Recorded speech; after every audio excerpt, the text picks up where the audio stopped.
Om Ajnanatimirandasya Jnananjana Shalakaya Chakshurun Militam Dhena Tasmai Shri Gurave Namah.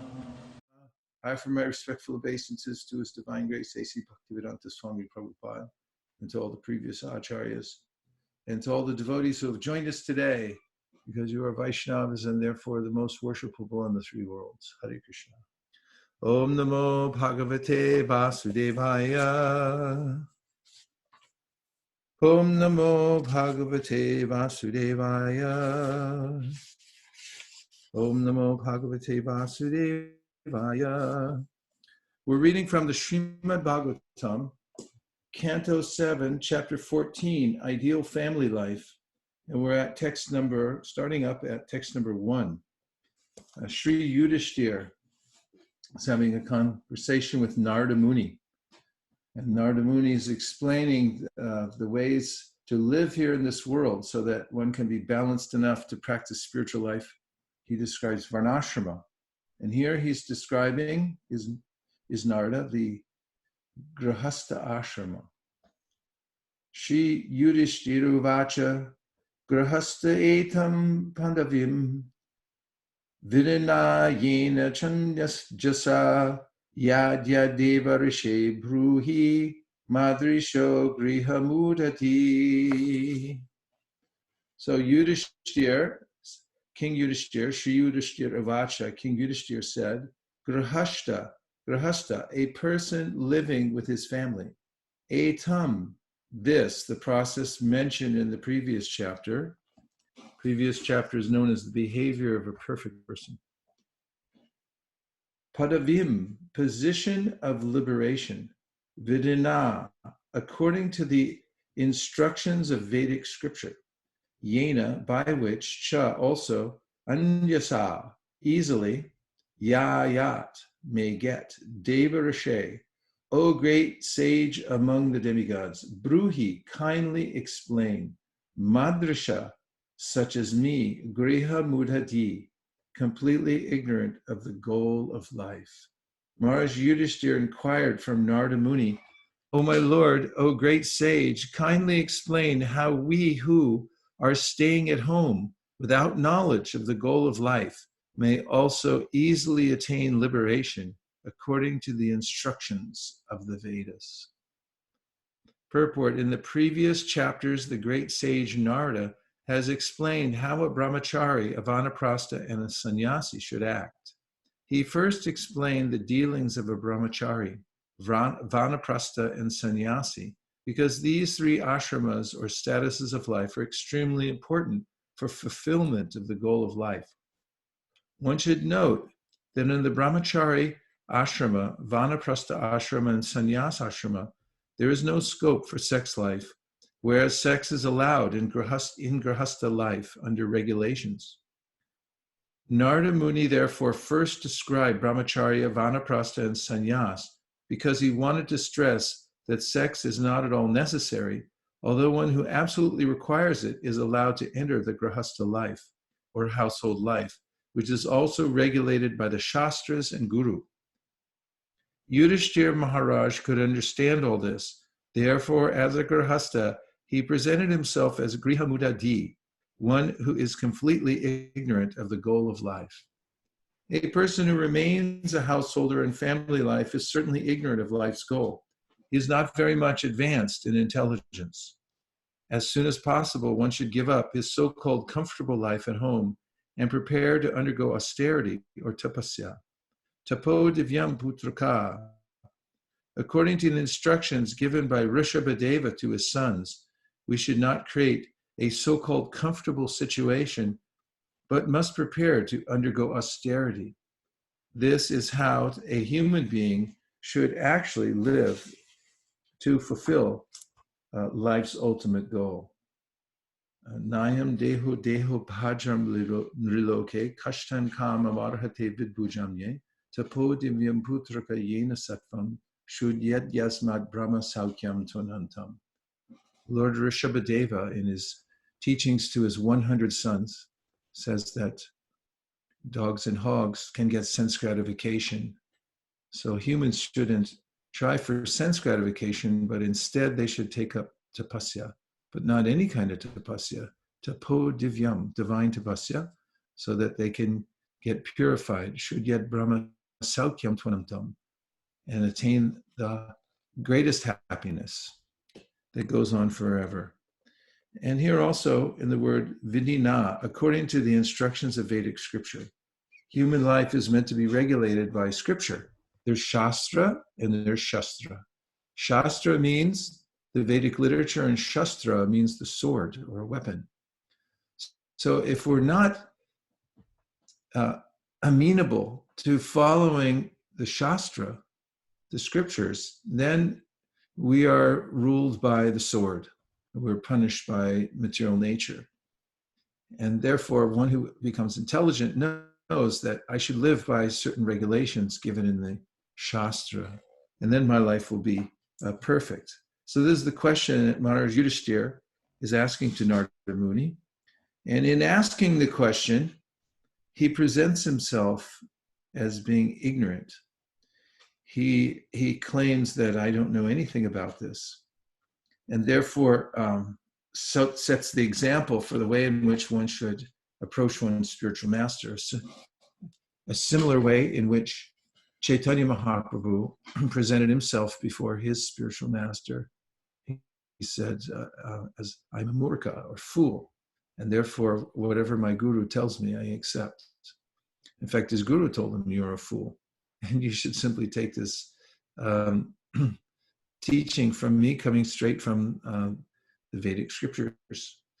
And so Mahaprabhu showed the example, and so here is Yudhishthira, that one should approach not thinking I already know something, but with an open mind. Text number 2. Sri Narada Uvacha, Griheshwa Bastito Rajan, Kriya Kurvan Yatochita, Vasudevanurupan, Vasudevar Panam Sakshad, Upasita Mahamunim. Sri Narada Muni said, Griheshu, at home, Avastita, staying.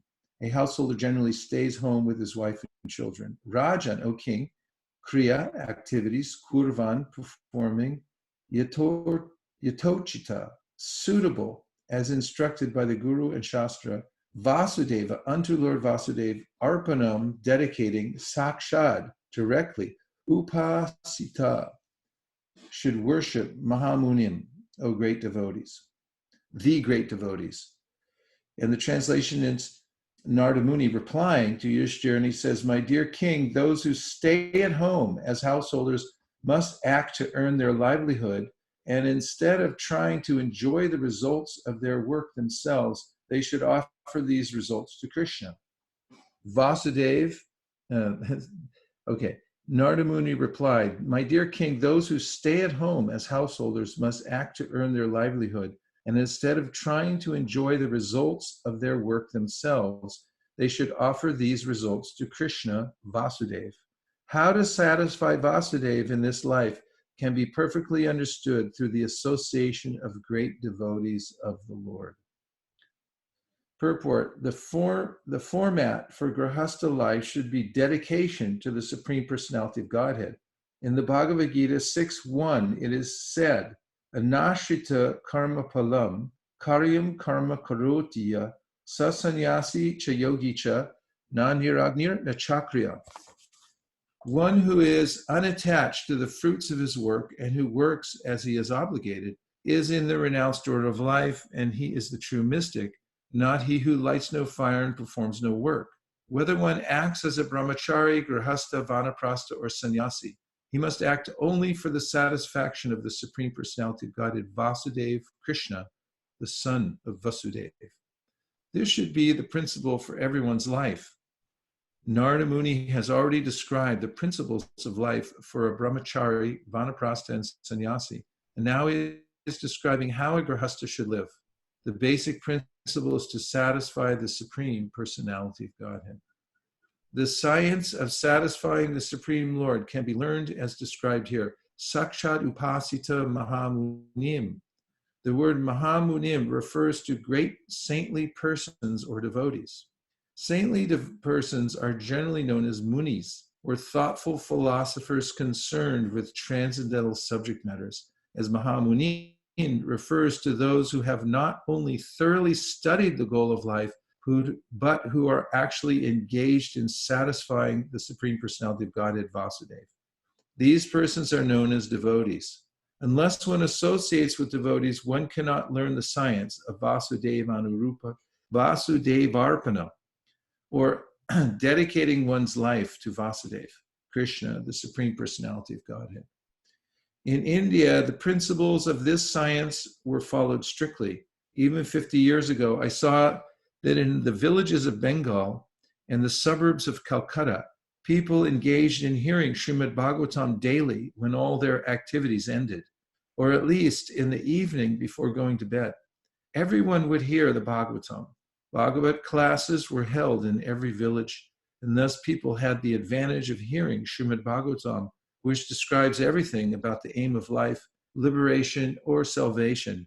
This will be clearly explained in the next verses. So, what a nice phrase, Vasudevarpanam, the ways of offering everything to Vasudeva in one's life. Then Prabhupada mentions elsewhere, it's not that when you offer everything to Vasudeva, you're then bereft, because he gives it all back. And what's more, it's all coming from him. Therefore, Sri Upanishad says, Tena tyak, tena bhunjita. Realize you've got a quota already set aside for you. And Narada Muni, in 5th chapter of Bhagavatam, 1st canto, says, Tasyaiva heto prayateta kovido na labhyate yad brahmatam upariyada ta labhyate dukkavad anyata sukham kalena sarvatra gapira ramhasa. There's a way in which, by the momentum of your past karma, you're going to get certain kinds of things anyway. And what to speak of those who are Vasudevarpanam, or offering everything to Krishna. Krishna says in the Gita that yoga kshema mahamyaham, to such persons, I carry what they lack and I preserve what they have. So one needn't be overly concerned with simple maintenance, but should be concerned with Vasudevarpanam, how to offer what I'm getting to the Supreme Personality of Godhead. It comes back as prasadam anyway.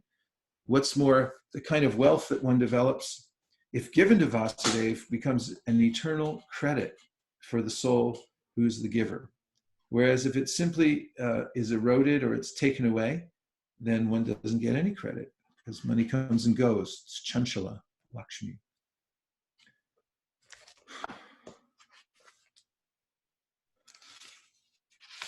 Further, the way in which to develop these qualities, it's not so easy, because there's a natural tendency to be attached, and not only attached to family members and so forth, but also to be attached to sinful activities. And so how does one get free from these tendencies? The answer is given in this verse. Upasita Mahamunin. One should associate with great devotees of the Lord. And if you associate with great devotees of the Lord, the effect of that association is that you naturally begin to follow them, to emulate them, and to hear what they say. By hearing the vibration of the great souls, for instance, Narada, when he was a child, became completely purified, and he rendered a little service because he was attracted to them, and then he became a great soul. This is the root cause of devotional service: hearing from purified, pure devotees, and also serving them.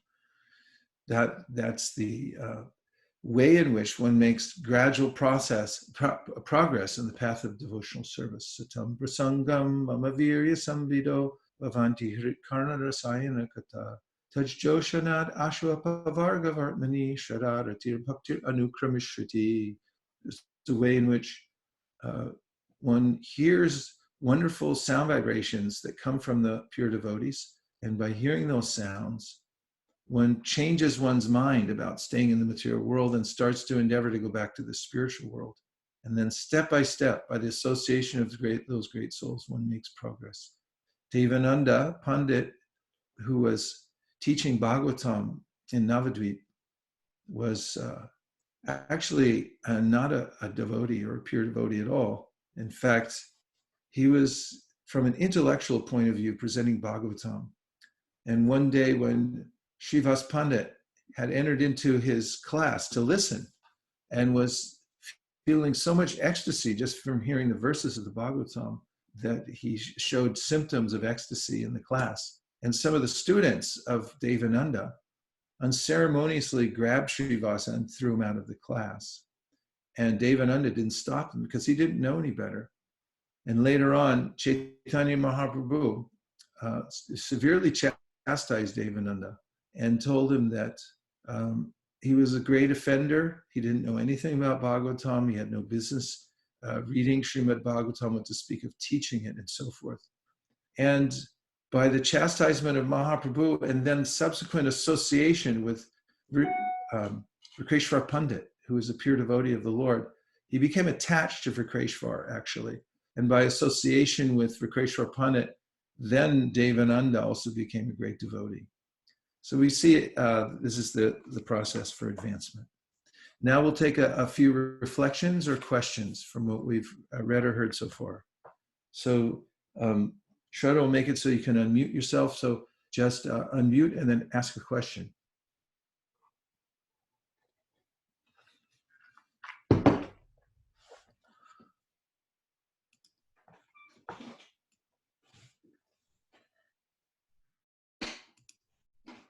The participants, you can unmute yourself and share your reflections so far. Hare Krishna. Hare Krishna, Hansapriya. Hare Krishna, bro. I like the point you made about the attachment to not just the family members, but to activities as well. Means activities, what kind of activities? Like sinful activities. Is that what she said?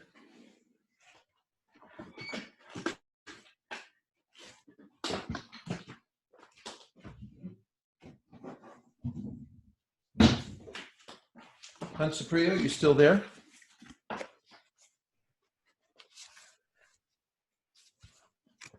Shraddha, are we having technical difficulties?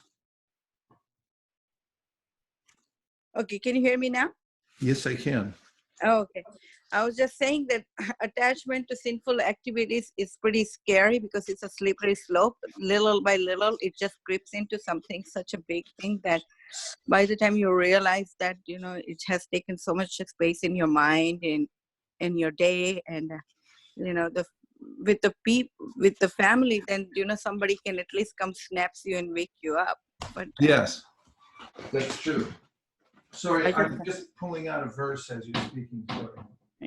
So I was just saying that, the family, we think that only family members are the worst attachment, but actually it's, much more is the sinful activities that we think that they're silent, but they're pretty violent. Yeah, that's a good point. This is a verse to verify this principle about the nature of sinful activities. It's in the 11th canto, 11.5.11. Loke vyavaya misha mudya seva nitya hijantur nahi tatra chodana vivastitis teshu vivaha jagna suragrahar ashu nivritir ishta. Translation is, and again here is Narada teaching. In this case, it's Narada to Vasudeva. In this material world, the conditioned soul is always inclined to sex, meat eating, and intoxication. Therefore, religious scriptures never actually encourage such activities. Although the scriptural injunctions provide for sex through sacred marriage, for meat eating through sacrificial offerings, and for intoxication through the acceptance of ritual cups of wine, such ceremonies are meant for the ultimate purpose of renunciation. So this is the teaching of Narada. It's a famous verse. It's quoted quite frequently. Prabhupada brings it up just to how it's the default mode in the material world. So if you don't have a program that's meant to refine and improve yourself, then it's quite natural to degrade into sinful activities, which become vikarma. They actually entangle us more in the material world.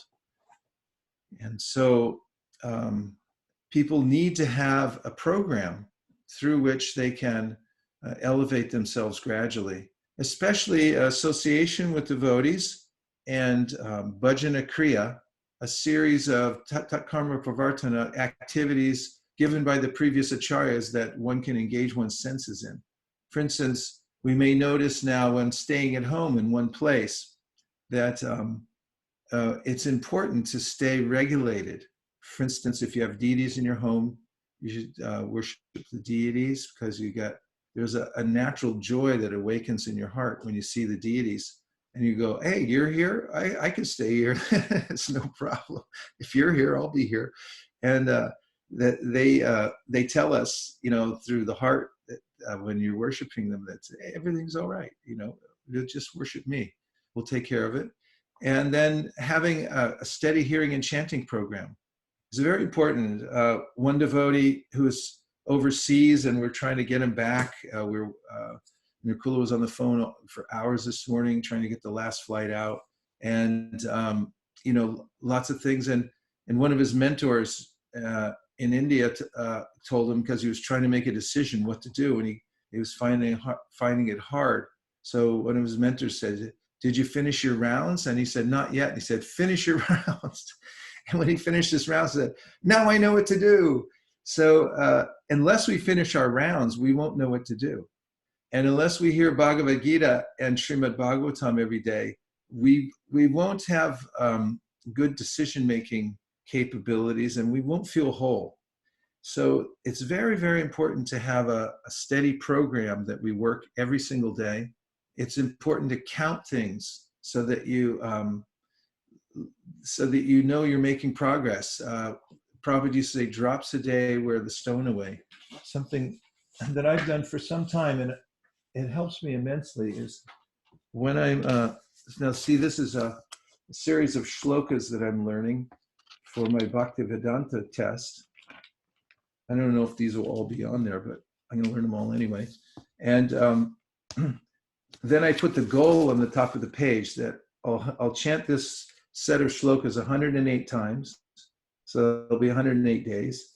And every time I do a full set, I just write down the date. So I have it right here.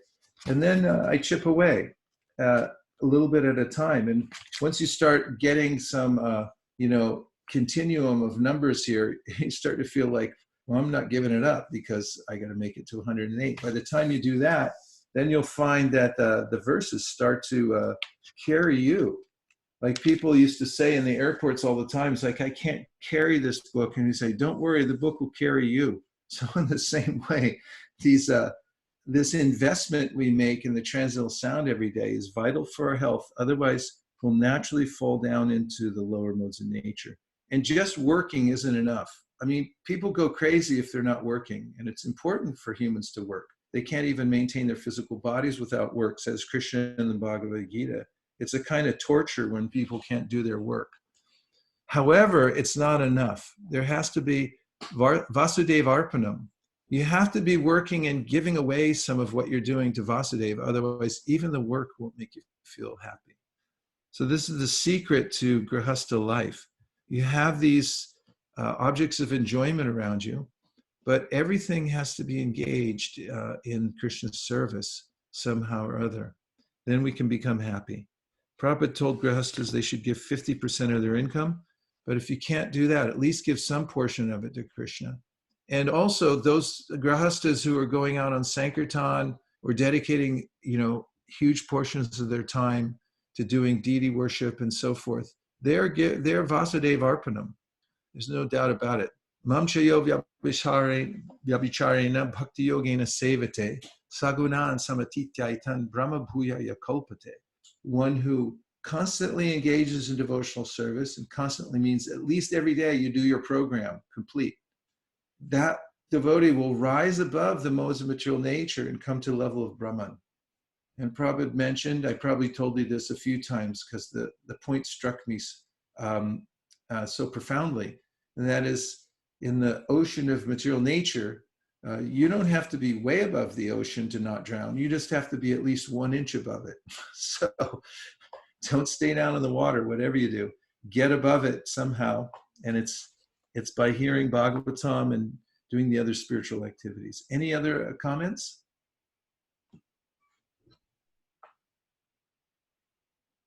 Maharaj, there's a comment on Facebook. Okay, let's hear it. It's from Ronak. Oh, yeah. He said, what an incredible point regarding decision making, Gurudev. If we are regulated and work the program, then we would be able to make decisions. Thanks for the nuggets. Yeah, decisions are become fortified and inspired by hearing from Srimad Bhagavatam, and Prabhupada's purports are so commonsensical. You know what the kind of the tenor of his mood and his thinking, and you can assume that same kind of mood and tenor when you're making decisions, and you'll feel much more confident. Okay, great. I'm going to continue on with the next verse. This is text 3 and 4. Shrinvan Bhagavato Bhikshnam Avatara Katamritam Shradadano Yata Kalam Upashanta Janavrita Satsangach Chaunakai Sangam Atma Jayat Majadishu Vimuchen Muchamaneshu Swayam Swapnavad Utita. Shrinvan means hearing, Bhagavata of the Lord, Bhikshnam, or actually it's hyphen Abhikshnam, which means always. So Shrinvan Bhagavato Bhikshnam, which means always hearing about the Lord. Then we have, hey Sadhu, Avatara Katamritam. I really like this phrase, Avatara Kata. Mritam means the nectar. So the avatars are mentioned throughout the Bhagavatam. Avatar, Ava means downward, someone who comes from up to down. Avatara, they descend for our benefit. And when avatars come into the world, actually, they open a channel to the spiritual world. That's how we find our way back to the spiritual worlds through the avatars. So when they come to they come to this material world and they do their lila here, and then from that place where they did their lila, there's a channel that goes directly back to the spiritual world, just like Mayapur and Vrindavan and Puri and Tirupati, all these places where the Lord makes his avatar. Then if you go there, that's the place from which you can go straight back up to the spiritual world by their mercy. And so the kata, Avatara Katamritam, the nectar of hearing about the avatars of the Lord. Shradadhana means being very faithful in hearing about the Supreme Personality of Godhead. Yata kalam, according to time. Generally, a grahasta can find time in the evening or in the afternoon. Isn't that nice? Prabhupada puts his extra notes there. Upashanta, completely relieved of material activities. Jana, by persons. Avrita, being surrounded. Satsangat, from such good association. Shanakai, gradually. Sangam, association.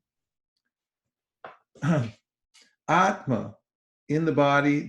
Jaya, wife. Atmaja adishu, as well as in children. Atmaja means those who come from oneself. They're born from oneself. That's our children.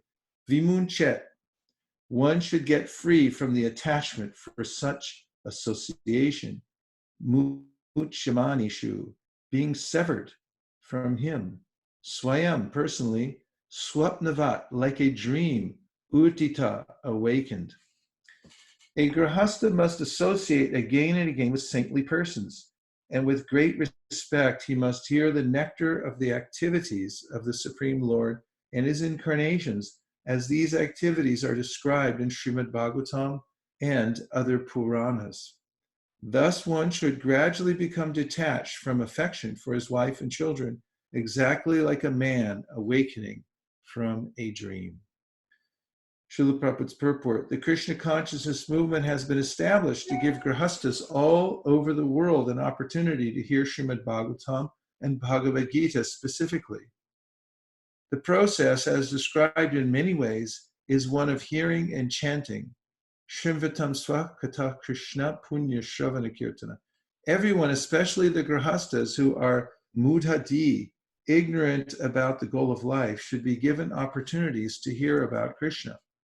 Simply by hearing, by attending lectures in the different centers of the Krishna consciousness movement, where topics of Krishna from Bhagavad Gita and Srimad Bhagavatam are discussed, they will be purified of their sinful inclination for constant indulgence in illicit sex, meat eating, intoxication, and gambling, which have all become prominent in modern days. Thus, they can be raised to the status of light. Punya Shravana Kirtana. Simply by joining the kirtan, Hare Krishna, Krishna Krishna, Hare Hare, Hare Rama, Rama Rama, Hare Hare, and by hearing about Krishna from Bhagavad Gita, one must be purified, especially if he also takes prasad. This is all going on in the Krishna consciousness movement. Haribo! Join the right movement. Another specific description here is Srinvan Bhagavato Ikshnam, Avatara Katamritam. It is not that because one has once finished Bhagavad Gita, he should not hear it again. The word abhikshnam is very important. We should hear again and again. There is no question of stopping. Even if one has read these topics many times, he should go on reading again and again, because Bhagavat Katha, the words spoken by Krishna and spoken by Krishna's devotees about Krishna, are amritam, nectar. The more one drinks this amritam, the more he advances in his eternal life.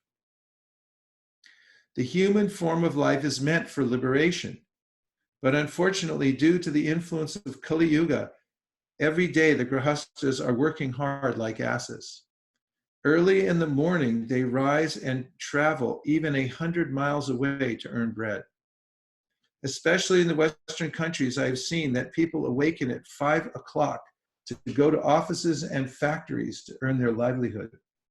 People in Calcutta and Bombay also do this every day. They work very hard in the office or factory, and again, they spend 3 or 4 hours in transportation returning home.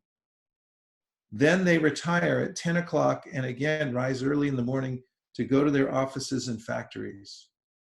This kind of hard labor is described in the Shastras as the life of pigs and stool eaters. Nayam deho deha bhajam nirloke kashtan kamam arhate vidbujam ye.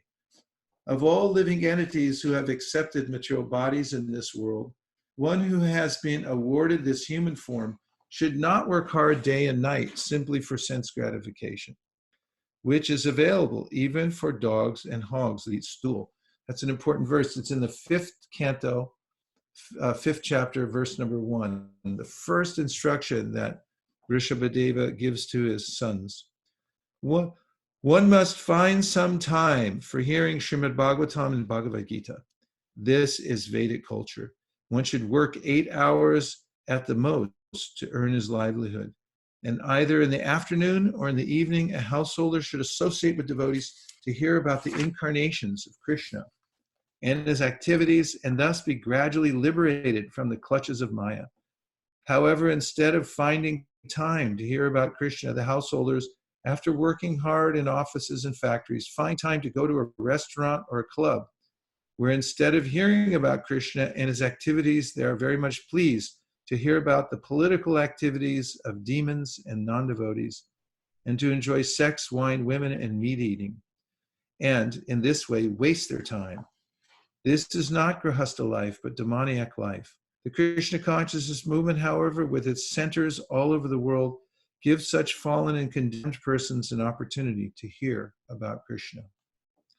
In a dream, we form a society of friendship and love, and when we awaken, we see that it has ceased to exist. Similarly, one's gross society, family, and love are also a dream, and this dream will be over as soon as one dies.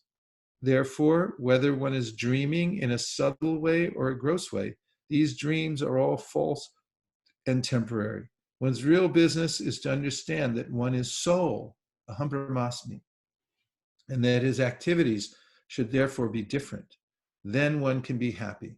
Brahma bhuta prasannatma, nashochati nakankshati, samaksarveshu bhuteshu madbhaktim labate param. One who is transcendently situated at once realizes the Supreme Brahman and becomes fully joyful. He never laments nor desires to have anything. He is equally disposed toward all living entities. In that state, he attains pure devotional service unto me. That's from Bhagavad Gita 1854. One who is engaged in devotional service can very easily be liberated from the dream of materialistic life. So again, this verse mentions swayam swapnavad utita. Swapnavat, like a dream. Swapna is a dream, is like a dream. Utita is awakened. So this spiritual life is like awakening from a dream, and it's not a good dream actually. It's extremely frustrating because, like in a dream at night, we see that whatever we're pursuing, whatever we get, it starts to morph into something else very quickly, and in so-called awakened life, in this material life, things change all the time too. People take it for granted that why are we growing old? Nobody asks. They just try to counteract it as much as possible. But it's a really strange phenomenon. And the relationships we have change. People we love, they suddenly disappear. This is a disturbing kind of dream. It's not natural at all. So one wakes up from that dream and realizes one's permanent position. In Gita, Krishna assures us that there's a world that's constitutionally different from this world. Parastasmatu bhavonyo vyakto vyaktat sanatanaha yaksat sarveshu bhuteshu nashyatsu navinashyati. When this world is destroyed, and there are very different kinds of destructive forces in this world, besides viruses, and there's a way that there's a continuous destruction going on in this material world.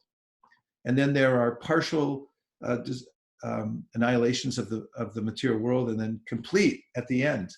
There's a cataclysmic event where wind and fire, and then water, and the whole thing becomes decomposed. It's taken back into the body of Mahavishnu, and there for billions of years before we come back out again.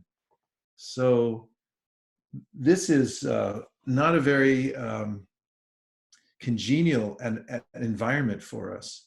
But Krishna says, Paras tasmatu bhavonyo. There's a superior nature to this. So it's not destroyed when this material world is destroyed. So one can become fascinated with that idea, and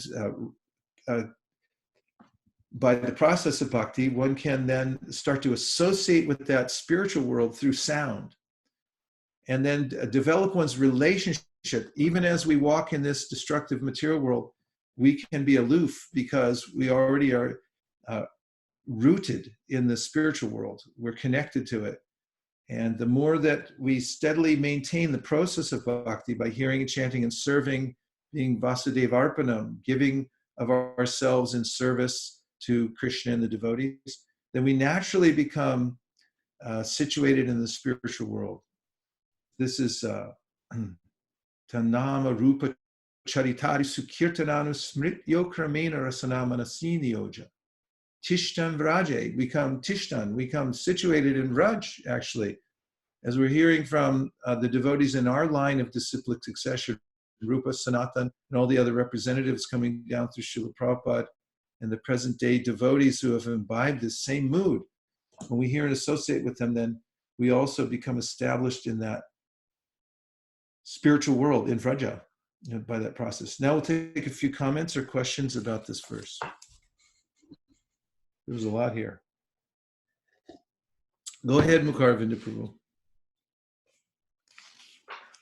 Hare Krishna Maharaj. I really like how one phrase they called dreaming in a subtle way or gross way. These dreams are all false and temporary. Prabhupada summarized in one line every whole story of. I really found it very deep, subtle way Yes, or gross way.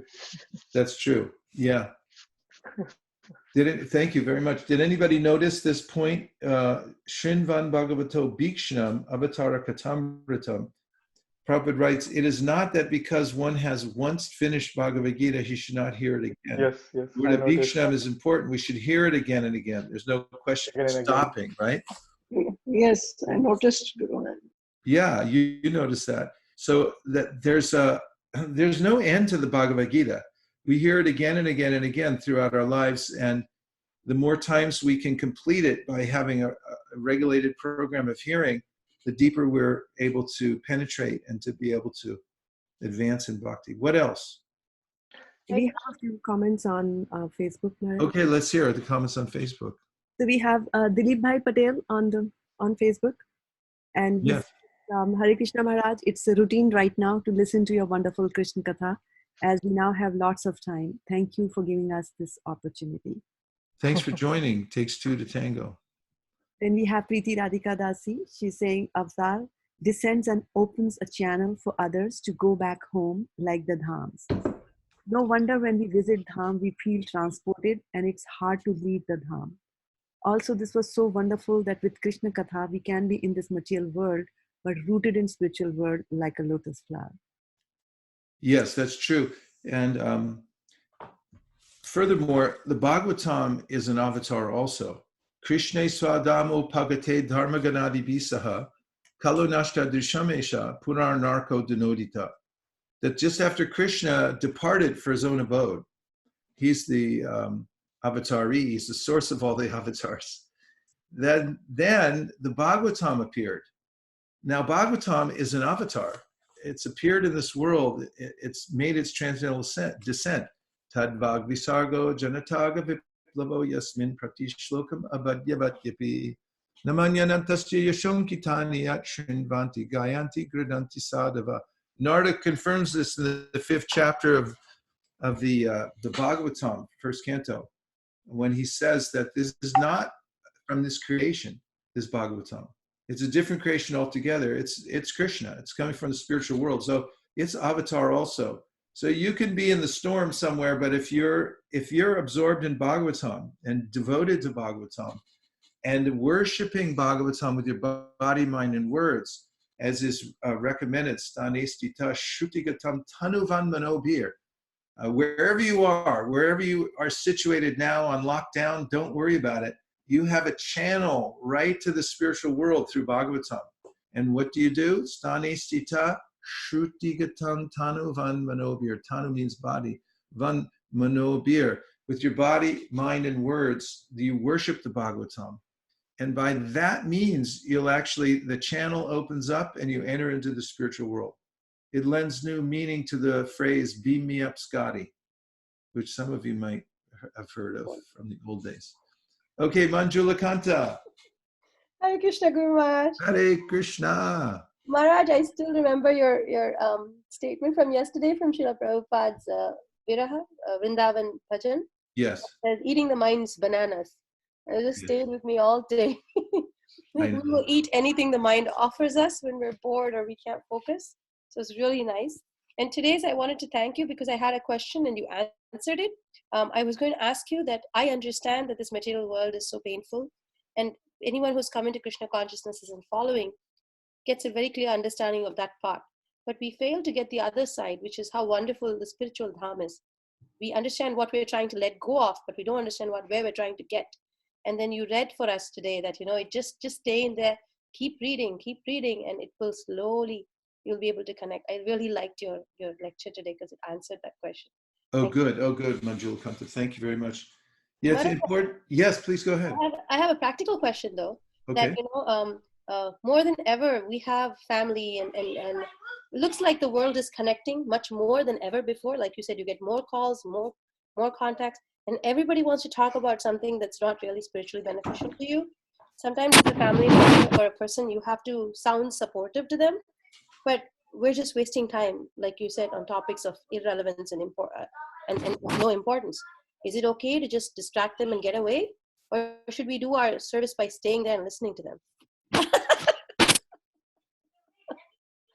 Okay, Maharaj. Get one of those. Claim your time. One of the things I talked to a corporate audience this morning about how to survive at home. And there were several points. I'll read them to you from the talk this morning. These are 5 ways you can survive at home. First is get your do not disturb sign, because it really is powerful. I carry this with me wherever I go.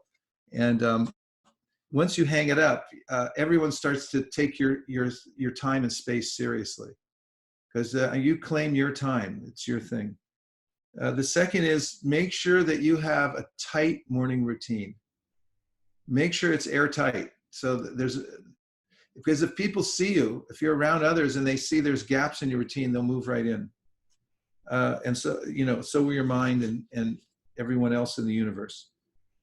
And the third is to set ground rules for people in your space.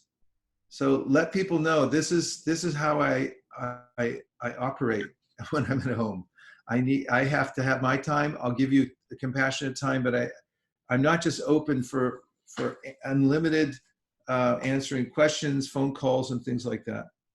The other thing is schedule some breaks into your day, so you know when the breaks are, and everybody knows when you're available on a break, if that's the kind of break you want to have. And the fifth is to dedicate some space for your work and for your spiritual practice. Demarcate that this is where I work, and this is where I do my spiritual practice, and try to keep distractions down as much as possible. Okay? Yes, Maharaj, will do. 5 tips, free of charge. Maharaj, Amit Goswami Prabhu also has a question. Amit Goswami, we got all the heavy hitters on tonight. Okay, go ahead. So his question is that how should one bring the potency of the Dham with oneself, so that same ease of doing sadhana is available when one is not in the Dham? Well, when you're in the Dham, you try to serve the Dham, and then when you come back, you serve the Dham by engaging in the process of spreading the Krishna consciousness movement to the best of your ability. Shrushradhanasya Vasudeva Kataruchi Syan Mahat Sevaya Vipra Punya Tirtana Shevana. We're never really separated from the Dham. Chaitanya Mahaprabhu said, you should always live in Vrindavan. But if you can't live there physically, you should live there within your heart. And even if you live there physically, you should live there within your heart, which means through proper association and service and hearing and chanting. You have to be properly aligned. So when you come back, then if you're properly aligned, you have some service that you're doing, you're not separate from the Dham. Prabhupada used to, as he was traveling everywhere, he would feel separation from Vrindavan, but he was never really separated from it, because through his mood, he was actually bringing Vrindavan with him in his heart. Bhavad vida bhagavatas tirta bhuta swayam vibo tirta kurvanti tirtani svantak stena gadabrata.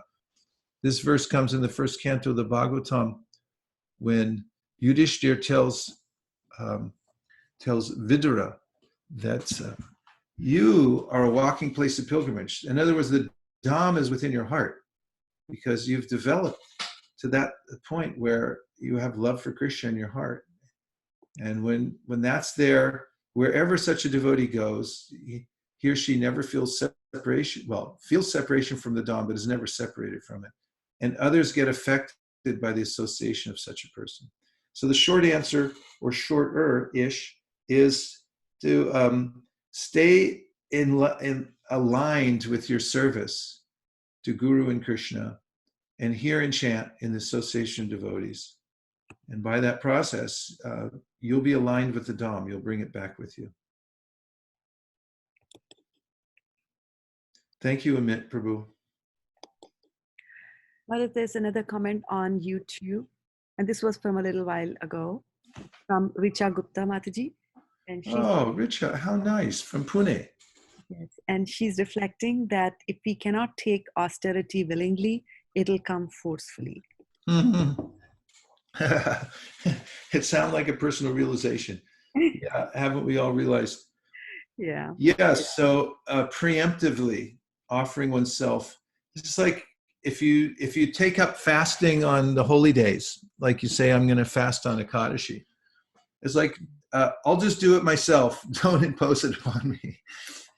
But when you do it preemptively, then you start to get some ecstasy because you're thinking, I'm doing this for Krishna. I'm taking a little trouble for Krishna here. And in all the aspects of our life, this tapasya becomes our real wealth and our happiness. Saukyam tvanantam, it leads to unlimited happiness. Who would have thought? By taking a little suffering upon oneself for the sake of pleasing Krishna, that one would actually become happy. That's the principle of yajna. Anything else, Shraddha? Yes. One more, and this is from Mridula Anumukonda from India.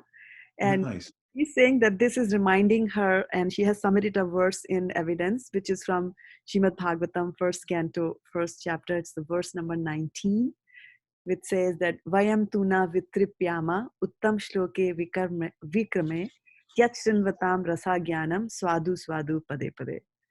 We never tire of hearing the transcendental pastimes of the personality of Godhead, who is glorified by hymns and prayers. Those who have developed a taste for transcendental relationships with him relish hearing of his pastimes at every moment. What a nice verse, Madhula. Thank you for sharing that. Yes, Vayam tuna vitripyama uttama shloka vikrame yat srinvatam rasa jnanam swadu swadu pade pade. This is the mood, someone who's advancing in devotional service. These sages at Naimisharanya, when they started hearing from Sutta Goswami, now they're feeling this, I don't want to stop. And this is what it means to be absorbed. When you don't want to stop, when you can't wait to start again with your hearing and chanting, and you're feeling this is nectar at every minute. Vayam tu navatripyama, they're actually tasting something higher. And they all know it. That absorption is what moves us forward in Krishna consciousness. So we have to get to that kind of absorption. We can't be in niyamagraha, where we're doing the activity, but we're not getting the absorption. Then we're in torture mode, which means I'm doing I'm doing this stuff, but I'm not getting anything from it. That won't help. So we have to make arrangements, readjust, so that we can actually get that absorption and get that taste. Swadu, swadu, pade, pade. Every step becomes sweeter and sweeter. Any other questions or reflections? There is one question. Yeah, sorry. Sadhu Vrindavan, Haribo. Haribo. Hey, there's the man himself, Hare Krishna. So you said that association of devotees are important, and could I share a story regarding that? We insist upon it. So there is this great Sri Vaisesika called Jamunacharya, and he was a very great devotee. So in his kingdom, like village where he lived, there was this great scholar who defeated everybody he debated with, and so the scholar defeated Jamunacharya's teacher, and so the scholar had a condition that whoever he defeats, they have to pay taxes to him. So he defeated everybody, and since he defeated his teacher, and the teacher didn't have any money, so he couldn't pay any taxes. So Jamunacharya went to debate with the great scholar. The king said if Jamunacharya beat the scholar, he would give half of his kingdom to him. So Jamunacharya debated with the great scholar and won. And so he got half of the kingdom. And then he got attached to the kingly affairs and forgot about doing devotional service. And for many years, he was doing his kingly affairs. And then his grandfather, he was also a very great devotee. He sent one of his disciples. He sent one of his disciples to bring back Jamunacharya into devotional service, and so he came as his chef to the king, and he was a very good cook. So the king started spending more time with him, and the disciple would say tell like verses from the Bhagavad Gita and the Srimad Bhagavatam every day. And then once he took him into the temple of Lord Ranganath into Lord Ranganath, and when Jamanacharya saw the deity, he got transformed, and he got transformed, and he became a devotee. He gave half of his, I think, he gave some percent of his kingdom to Lord Ranganath, and he made he gave the kingdom to his ministers control, and he rose to become one of the greatest Sri Vaishnava acharyas today. So that's why I think devotee association is very important in my lives, and yeah. That's very important. There's a way in which Vaishnavas go out of their way to assist others who may have gone off the path of devotional service. That's one of the benefits of associating with devotees, that even if somehow or other, like Kala Krishnadas was an associate of Lord Chaitanya Mahaprabhu, but near the end of Mahaprabhu's tour of South India, Kala Krishnadas of Vrindavan, rather, he got deviated, got captured by Bhattaharis, and then Mahaprabhu brought him back. But when they got back to Puri, Mahaprabhu rejected him. But Nityananda Prabhu and several other devotees conspired to bring him back into service. So devotees go out of their way to help us, even when there's a deviation or a slip from devotional service. Excellent story. Thank you, Sadhu Vrindavan. Hare Krishna. So I'm going to read one more verse, and then we'll start winding down. This is text number 5. Is everyone okay? Yes. Yes, Maharaj. You're all right? Getting better. Okay, super good and getting better. Outstanding, but still improving. Text number 5. Yavad artam upasino dehe gehe chapandita virakto raktavat tatra nriloke naratam yase. Yavad artam, as much endeavor for one's livelihood as necessary. Upasina, earning. Dehe, in the body. Gehe, in family matters. Cha, also. Pandita, one who is learned. Virakta, not at all attached. Raktavat, as if very much attached. Tatra, in this. Nriloke, human society. Naratam, the human form. Nyaset, one should depict. So here's a translation. While working to earn his livelihood as much as necessary to maintain body and soul together, one who is actually learned should live in human society unattached to family affairs, although externally appearing very much attached. Purport. That externally appearing, so you'll notice in the word for word, raktavat, as if very much attached. Virakta, although he's not attached at all, externally he's attached. This is the picture of ideal family life. When Sri Chaitanya Mahaprabhu asked Ramananda Roy about the goal of life, Ramananda Roy described it in different ways according to the recommendations of the revealed scriptures. And finally, Sri Ramananda Roy explained that one may stay in his own position, whether as a brahmana, a shudra, a sannyasi, or whatever. But one must try to inquire about life's goal. Atato Brahma Jignasa. This is the proper utilization of the human form of life. When one misuses the gift of the human form by unnecessarily indulging in the animal propensities of eating, sleeping, mating, and defending, and does not try to get out of the clutches of Maya, which subjects one to repeated birth, death, old age, and disease, one is again punished by being forced to descend to the lower species and undergo evolution according to the laws of nature. Prakrite kriyamanani gunai karmani sarvasha. Being completely under the grip of material nature, the living entity must evolve again from the lower species to the higher species until he at last returns to the human life and gets the chance to be freed from material clutches. A wise man, however, learns from the Shastras and Guru that we living entities are all eternal, but are put into troublesome conditions because of associating with different modes under the laws of material nature.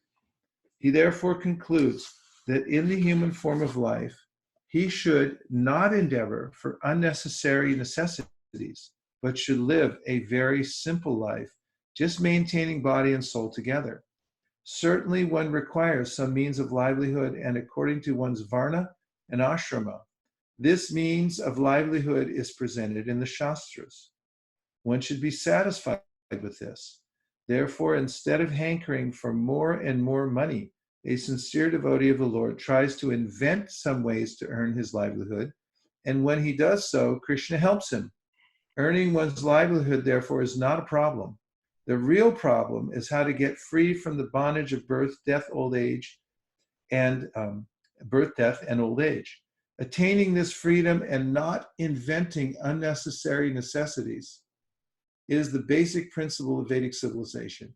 One should be satisfied with whatever means of life comes automatically. The modern materialistic civilization is just the opposite of the ideal civilization.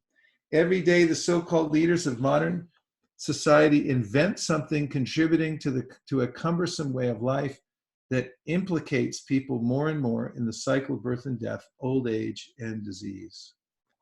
I have to read one more. This is Gyataya Pitarau Putra Bhartara Suridopare Yad Vadanti Yadichanti Chanu Modeta Nirmama. Gyataya, relatives, family members. Pitarau, the father and mother. Putra, children. Bratara, brothers. Sorida, friends. Apare, and others. Yat, whatever. Vadanti. Apare must mean cousins. Vadanti, they suggest in regard to one's means of livelihood. Yat, whatever. Ichanti, they wish. Cha, and Anumodita, he should agree, near mama, but without taking them seriously. Oh, you're going to love this. Are you ready? Say yes. An intelligent man in human society should make his own program of activities very simple. If there are suggestions from his friends, children, parents, brothers, or anyone else, he should externally agree, saying, yes, that is all right. But internally, he should be determined not to create a cumbersome life in which the purpose of life will not be fulfilled. Such refined instructions, right exactly where we need them, isn't it? Doesn't that address even, what you asked earlier about this point of how to deal with people taking up your space and all that? Yes, very good, very good. Now I got to go. See you later. Okay, let's take some last reflections or questions. So Maharaj, there's a question on Facebook. Okay, Facebook is coming up pretty strong tonight. Trending today. Let's hear it for the Facebook devotees. Okay, go ahead. Yeah, this question is from Bhakti Kamla. And this is about the Dincharya lecture that you mentioned in the class today. So she's saying, thank you for your class every evening. We look forward to it. This is completely new, Maharaj, to have a child with you 24/7 and to do the daily sadhana. It's extremely challenging. I would love to follow the 5 principles, but when I have a 5-year-old demanding my time, how do I do it? I'm sure it's not just me, but many are feeling this. Yeah. I went for a walk today and I saw everyone's out with their kids. And I was thinking that this is the greatest austerity possible. Like the mothers and who are taking care of the kids all day long, you're like great yogis who go to the Himalaya and sit in meditation in a cave without moving. I mean, it's commensurate with that kind of austerity. So first of all, it's a temporary situation. This too shall pass. So try to make the most of it, whatever you have, and realize that actually for the children, it's going to be a memorable thing. They'll remember the time when they had 24/7 with their parents, with their mothers and stuff like that. And think in terms of seva. Don't think, and I don't think you do, but I'm just saying the principle is, think of, I'm a servant, and whatever happens, I'm just serving. And the moment we start thinking like, why can't I be comfortable? What happens to my conveniences in life and things like that? Then we become impatient, and it's very difficult. So the trick is always in any circumstance, and when the modes shift, the modes have shifted right now. That's what's happening. It's just shifting modes. Then you have to take shelter of a transcendental mood, which is, I'm a servant. And when you become pliable and you think in the terms of seva, how can I serve? Here's another living entity. It's appeared, I'm serving. Then you look at it a different way. Just think like, I'm the servant of this person. And so I'm going to do everything I can. Just like if you're serving a king, and the king, called on you 24 hours and say, hey, come here, do this, do that. You just do it. Devotees used to serve Prabhupada like that 24/7. So you take that mood of service, and you'll see it can be a nice adjustment. It will help. Thank you very much, everybody, for your kind attention to the Srimad Bhagavatam. I liked how Prabhupada mentioned how those in the old days used to come together and hear Bhagavatam morning and evening. That's what made them transcendental. The Vasudeva Arpanam. So you've done that so nicely. Hare Krishna. Krishna. Krishna. Natari Armarman, Natari Armarman, Natari Armarman, hey, Natari Armarman, Natari Armarman, Natari Armarman, Natari Armarman.